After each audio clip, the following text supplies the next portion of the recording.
Hello प्यारे प्यारे बच्चों, सारे होशियार बच्चों, आप सभी का एक बार फिर से स्वागत है आपके अपने YouTube channel learn Hindi with Anju ma'am में।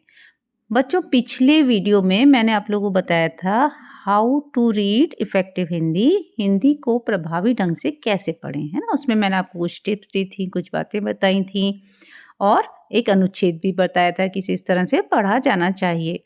तो आज बच्चों उसी कंटिन्यूएशन में मैं आपको ये बताने जा रही हूँ कि हमें एक प्रभावी ढंग से स्टोरी टेलिंग कैसे करनी चाहिए।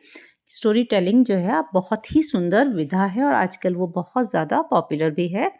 तो अगर आप लोग अच्छी ढंग से स्टोरी सुनाना सीख जाएंगे तो आपके लिए बहुत अच्छे आगे संभावनाएं खुली हुई हैं। तो क्योंकि आप लोग बड़ी क्लास के बच्चे हैं तो ये कहानी थोड़ी सी मैच्योर टाइप की कहानी है।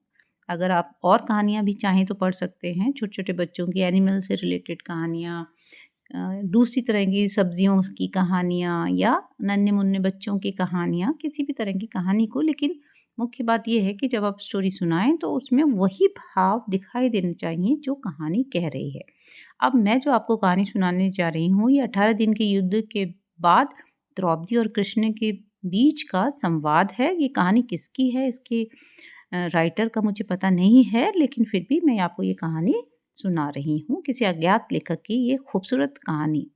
चलिए शुरू करते हैं। 18 दिन के युद्ध ने द्रौपदी की उम्र को 80 वर्ष जैसा कर दिया था, शारीरिक रूप से भी और मानसिक रूप से भी। शहर में चारों तरफ विधवाओं का बाहुल्य था। पुरुष तो इक्का दुक्का ही दिखाई पड़ते थे। चारों ओर अनाथ बच्चे घूमते दिखाई पड़ते थे और उन सब की वह महारानी द्रौपदी हस्तिनापुर के महल में निश्चेष्ट बैठी हुई शून्य को ताक रही थी। तभी श्री कृष्ण कक्ष में प्रवेश करते हैं। द्रौपदी कृष्ण को देखते ही दौड़कर उनसे लिपट जाती है। कृष्ण उनके सर को सहलाते हैं और उन्हें रोने देते हैं। थोड़ी देर में उन्हें खुद से अलग करके समीप की शैया पर बिठा देते हैं। यह क्या हो गया सखा? सखा, ये क्या हो गया? मैंने ऐसा तो नहीं सोचा था। नियति बहुत क्रूर होती है पांचाली। वह हमारे सोचने के अनुरूप नहीं चलती है, हमारे कर्मों को परिणामों में बदल देती है। तुम प्रतिशोध लेना चाहती थी और तुम सफल हुई द्रौपदी। तुम्हारा प्रतिशोध पूरा हुआ। सिर्फ दुर्योधन और दुशासन ही नहीं, सारे कौरव समाप्त हो गए। तुम्हें तो प्रसन्न होना चाहिए द्रौपदी। सखा, सखा, तुम मेरे घावों को सहलाने आए हो या उन पर नमक छिड़कने के लिए? नहीं द्रौपदी, मैं तो तुम्हें वास्तविकता से अवगत कराने के लिए आया हूं। हमारे कर्मों के परिणाम को हम दूर तक नहीं देख पाते और जब वे समक्ष होते हैं तो हमारे हाथ में कुछ नहीं रहता। तो क्या इस युद्ध के लिए पूर्ण रूप से मैं ही उत्तरदायी हूं कृष्ण?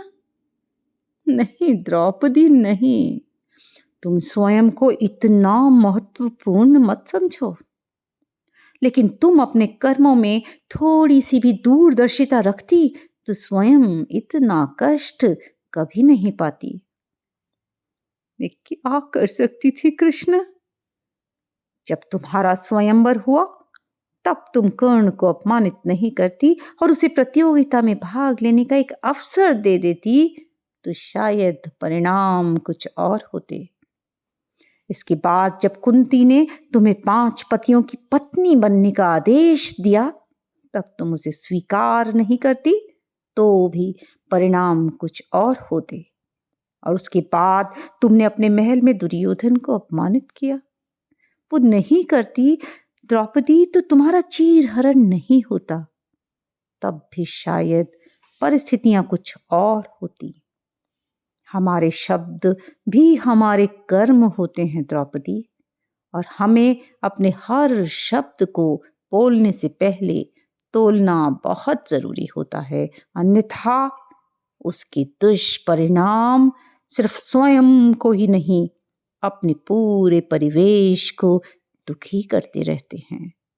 संसार में केवल मनुष्य ही एकमात्र ऐसा प्राणी है जिसका जहर उसके दांतों में नहीं, शब्दों में है। इसलिए हमें अपने शब्दों का प्रयोग सोच समझ कर करना चाहिए। तो बच्चों, ये थी एक प्यारी सी कहानी जो आप लोगों ने सुनी। मैंने कोशिश करी कि आपको भावों के साथ सुनाऊं ताकि आप समझ पाएँ कि एक प्रभावी ढंग से स्टोरी कैसे सुनाते हैं।